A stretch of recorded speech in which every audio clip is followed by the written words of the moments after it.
Comment naissent les progrès qui changeront la vie des patients? Pfizer vous ouvre ses portes et vous explique comment ses équipes travaillent à relever le défi d'une meilleure santé pour demain.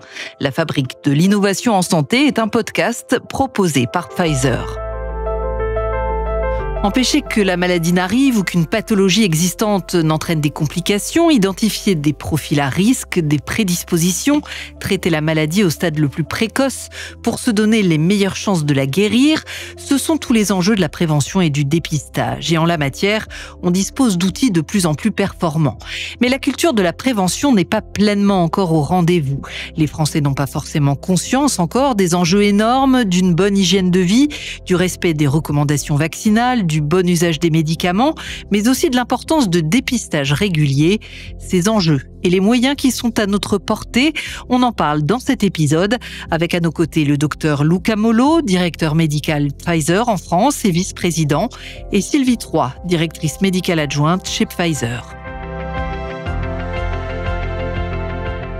La fabrique de l'innovation en santé, prévention et dépistage précoce.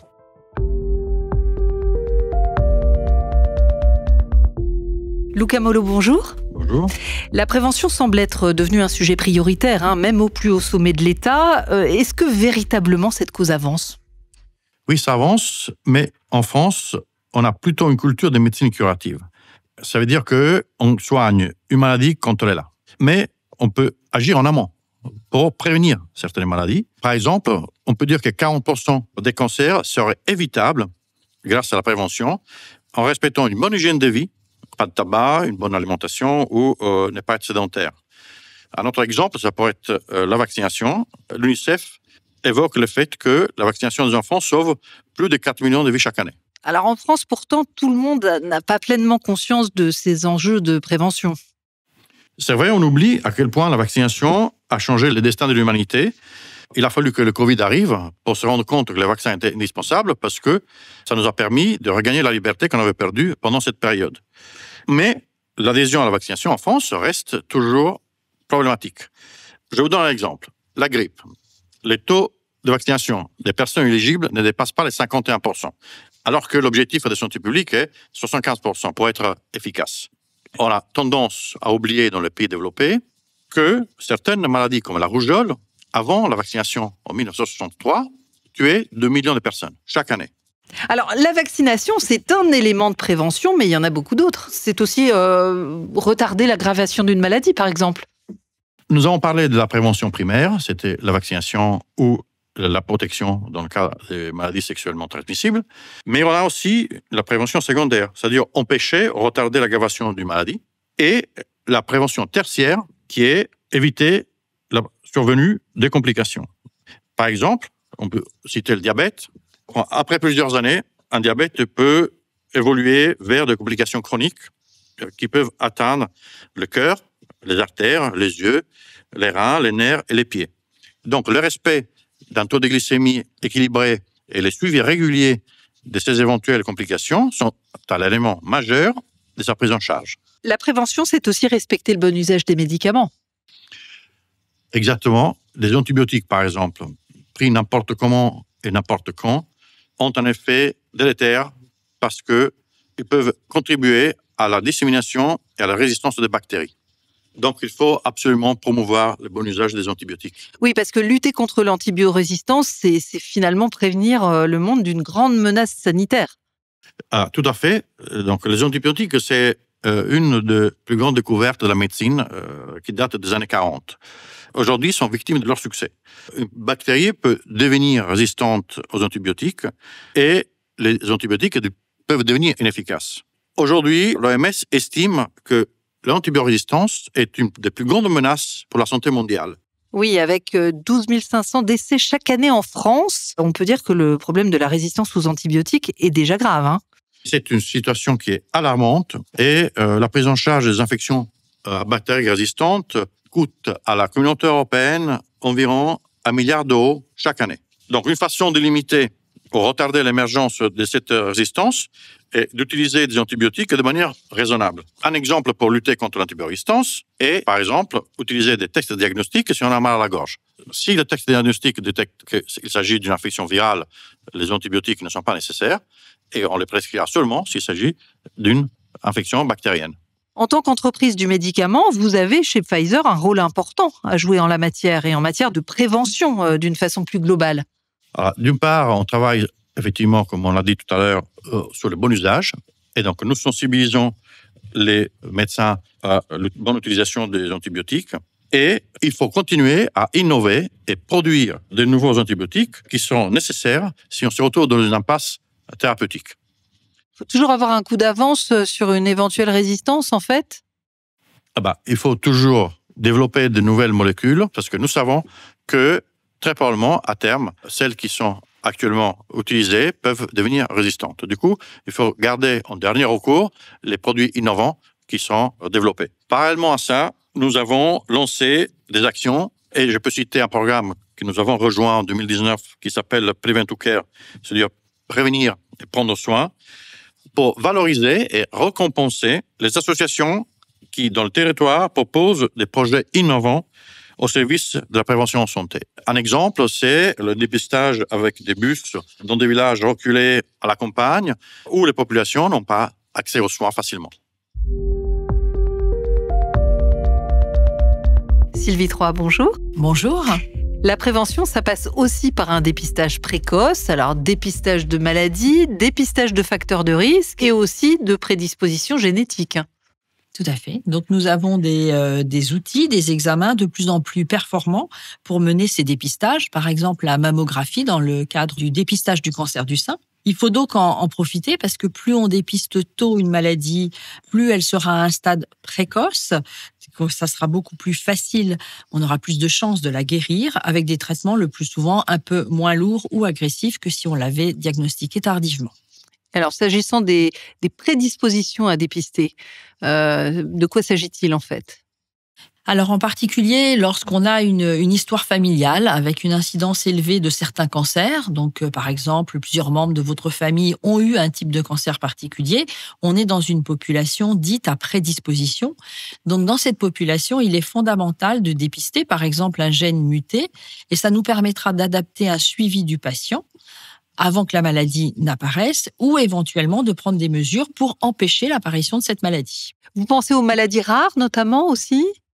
Alors, ça peut être le cas de certaines maladies rares et dans lesquelles l'enjeu du dépistage est considérable parce que, par définition, elles sont rares, donc elles sont rarement diagnostiquées parce que rarement vues aussi par les professionnels de santé. Donc, c'est souvent des patients qui vont être dans ce qu'on appelle une errance thérapeutique, donc ils vont mettre des mois, voire des années avant qu'on dépiste ou qu'on diagnostique leur maladie. Alors, il y a toute l'importance du dépistage des bébés à la naissance. On en est où aujourd'hui ? Le dépistage, c'est tout au long de la vie. Ça commence à tous les âges et ça commence chez les nouveau-nés, puisque aujourd'hui 13 maladies sont dépistées en France dans le cadre du dépistage néonatal, donc c'est à la naissance de l'enfant. Alors, on va parler de maladies comme la phénylcétonurie ou la drépanocytose qui sont détectées chez les nouveau-nés. Cela nous permet de mettre en place des traitements précoces ou un accompagnement adapté si besoin. En fait, on dépiste ce qu'on est potentiellement capable de soigner ou de traiter. Voilà, de soigner, de traiter ou de prendre en charge. Mais effectivement, on l'identifie dès la naissance du nouveau-né. Alors, en matière de dépistage, il y a aussi une culture à développer en France. Alors oui, la participation des Français au programme de dépistage reste insuffisante. On peut prendre l'exemple du cancer colorectal. C'est la deuxième cause de mortalité par cancer en France. Ce cancer évolue le plus souvent sans symptômes ni signes perceptibles au départ, donc c'est difficile de l'identifier. Or, quand on est diagnostiqué très tôt, il se soigne dans 9 cas sur 10. Et un dépistage tous les 2 ans est recommandé aux femmes et aux hommes entre 50 et 74 ans. Donc, en France, parmi les personnes qui sont finalement éligibles à ce dépistage, donc dans cette tranche 50-74 ans, seulement un tiers des tests sont réalisés par les Français. Donc, par conséquent, la participation au dépistage organisé du cancer colorectal stagne. Il reste très largement en dessous de l'objectif européen que l'on s'est fixé à 65%. Il y a des populations plus éloignées que d'autres du dépistage. Tout à fait. Il y a certaines populations qui sont plus éloignées. Ça peut être des facteurs sociaux, des populations qui sont moins informées, ou territoriaux, des populations qui sont isolées, loin finalement des grands centres de dépistage. Donc c'est un défi d'aller les chercher, d'aller chercher ce public et de le sensibiliser. Alors, sur les maladies rares, forcément méconnues, puisqu'elles concernent peu de monde, est-ce que vous diriez qu'il y a aussi une culture à développer chez les médecins pour qu'on identifie plus rapidement certains signes cliniques ? Tout à fait. Une maladie rare, par définition, elle est pas fréquente et donc il y a peu de chances qu'un professionnel de santé classique l'ait rencontré au cours de sa carrière. Et c'est forcément pour lui beaucoup plus difficile de détecter certains signes qui l'amèneraient à poser le diagnostic de cette maladie. Vous soutenez notamment un programme, je crois, pour aider justement les médecins à s'habituer à avoir des doutes parfois face à certains signes cliniques. Alors, on a eu l'opportunité de soutenir une solution qui s'appelle Sim4Health et c'est un simulateur numérique donc qui est à destination des professionnels de santé qui va les mettre face à des cas virtuels fictifs de patients qui présentent des symptômes ou des petits signes qui pourraient faire évoquer une pathologie rare. Donc, l'idée, c'est de sensibiliser le médecin à ces petits signes et surtout à ce qu'on appelle la culture du doute. C'est-à-dire, quand on a un doute sur une pathologie rare, l'objectif, c'est que le médecin adresse son patient vers un centre expert qui, lui, a plus la compétence pour diagnostiquer ces pathologies. Alors, on parlait de mammographie, mais en fait, les outils en matière de dépistage s'améliorent énormément et je pense notamment à l'intelligence artificielle.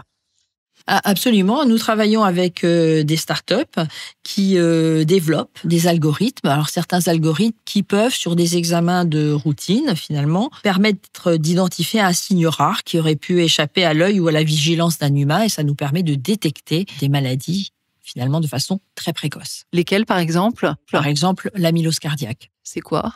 C'est une pathologie du cœur dont le diagnostic n'est pas facile et le traitement est spécifique, d'où l'importance de pouvoir la dépister le plus tôt possible. Sylvie Troy, Luca Molo, merci. On le voit, de plus en plus d'outils techniques sont là, à la disposition des Français et des professionnels de santé. On comprend qu'une partie du travail maintenant, c'est la culture de la prévention et culture du dépistage, Luca Molo.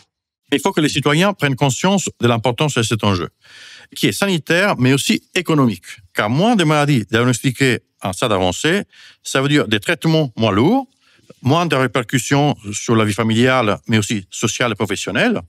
C'est des vies sauvées. C'est plus de productivité, des gens qui restent plus au travail.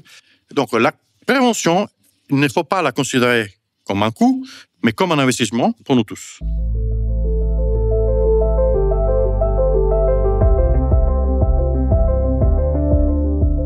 C'était Prévention et dépistage précoce, la fabrique de l'innovation en santé, un podcast proposé par Pfizer.